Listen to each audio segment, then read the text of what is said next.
Pero como os digo, esta es la noticia de hoy. Bueno, una de las noticias de hoy, pero me ha parecido llamativa. Y está muy ligada a eso de lo que hablábamos de la presencia rusa en Hispanoamérica, en Latinoamérica. ¿En qué se traduce, no? Pues aquí tenemos un buen ejemplo.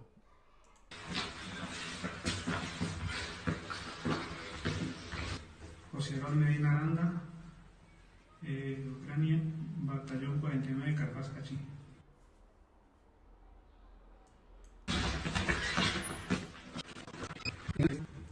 Y es anti, batallón 48, Carpas casi.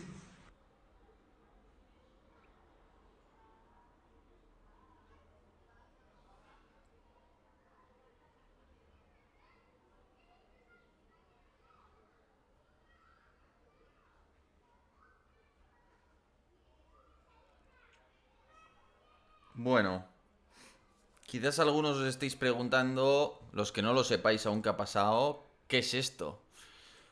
Ya sabéis que es tradición. El mercenario colombiano tiene tradición en el mundo. ¿Por qué? Porque es un soldado que no te va a cobrar como un contratista estadounidense, pero que de otro lado tiene cierta experiencia militar, porque el ejército colombiano no es un ejército de guarnición, como pueden ser pues, los ejércitos europeos, en los que el grueso de los soldados pues si han combatido han sido en conflictos menores y hay pocos que tengan una experiencia de haber tenido un tiroteo serio, ¿no? Algunos hay, ojo, pero hay pocos.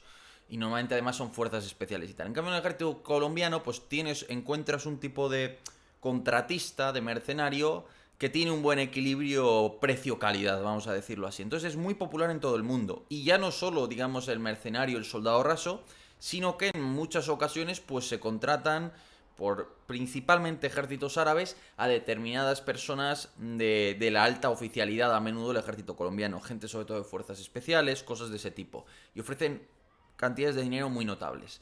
Naturalmente, en el marco de la guerra de Ucrania, las dos partes, el grueso de la fuerza al final la componen ucranianos y rusos, o sea, no hay que llamarse a engaño, esta es la realidad.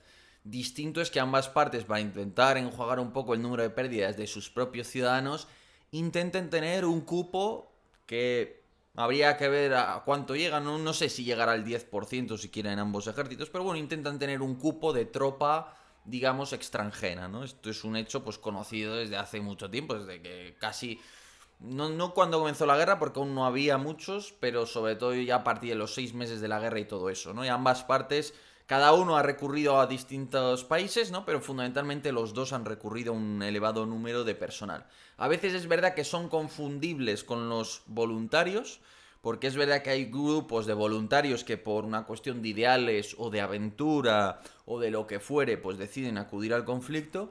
Mientras que hay otro grupo de personas que van pues cobrando un cierto dinero, tampoco son cantidades astronómicas de dinero, ¿no? Pero bueno, es un buen dinero y en países como Colombia y tal cunde mucho. De tal manera que resulta que a uno de estos, a dos de ellos, a los dos que habéis visto en el vídeo, regresando ya a su país, es decir, han concluido la guerra, han aparecido en la prensa ucraniana, parecía el periódico de las Fuerzas Armadas, una especie de Stars and Stripes, que es el periódico, digamos, del ejército de Estados Unidos. En España también tenemos una serie sí, de periódicos, podríamos decir, internos de las Fuerzas Armadas. Entonces ya habían aparecido ahí como parte de la unidad que han mencionado, la Carpati, creo que era o algo así. En todo caso, el punto cuál es que haciendo escala en Caracas, Venezuela, a estos dos colombianos los han detenido y con una petición de extradición de Rusia para juzgarlos, pues les han mandado a Rusia y ahora están en una cárcel rusa, con lo que os podéis imaginar lo que eso supone, es decir, que les saquen de ahí va a ser bastante complicado, ¿no? Em, es interesante porque, al margen de que haya un sistema de colaboración, probablemente de orden judicial, puede ser que de inteligencia incluso con Rusia, y eso haya habilitado, haya permitido esta detención, también esto nos habla de las buenas relaciones y de la mm, intersección de intereses, quizás sería la expresión más correcta, entre Venezuela, el régimen de Nicolás Maduro, que ya sabéis que a mí no me gusta introducir mucho las valoraciones personales, porque creo que le quitan, y le quitan, no es que lo creas, que le quitan objetividad. Pero bueno, yo personalmente siempre, bueno, siempre no, pero sobre todo pues la deriva que tiene últimamente, bueno, desde hace ya bastante tiempo, pero bueno, ya me entendéis, que es un régimen que considero pues un cáncer, básicamente, ¿no? Entonces, este régimen lógicamente establece una serie de relaciones y, bueno, pues busca su supervivencia. Y en ese sentido lo que sucede es que para Rusia al final es una oportunidad. Y ese es el punto al final. Y la otra clave yo creo que es plantearse cómo se va a devolver este golpe. Porque es muy probable que ahora los ucranianos busquen la manera de cazar a un par de mercenarios de Rusia o algo así, o a un par de ciudadanos rusos o lo que sea, pidiendo colaboración a quien sea. Entonces vamos a ver si esto desencadena esa dinámica.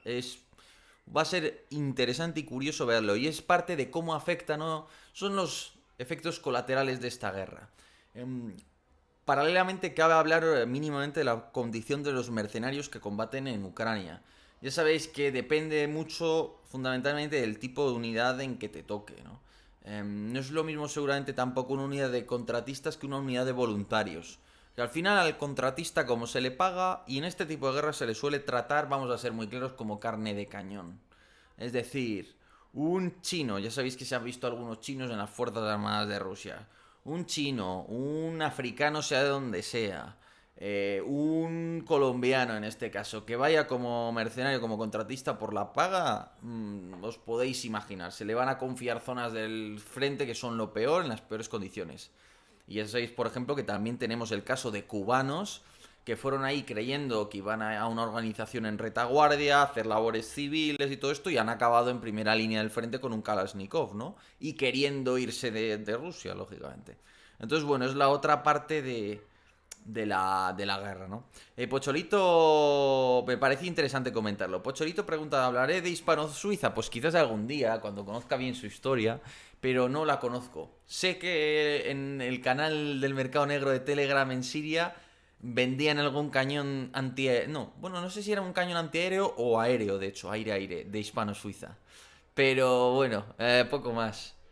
Am, vale. Vale, vale, aprovecho para leeros. Entonces este era el tema que os quería comentar, me pareció interesante.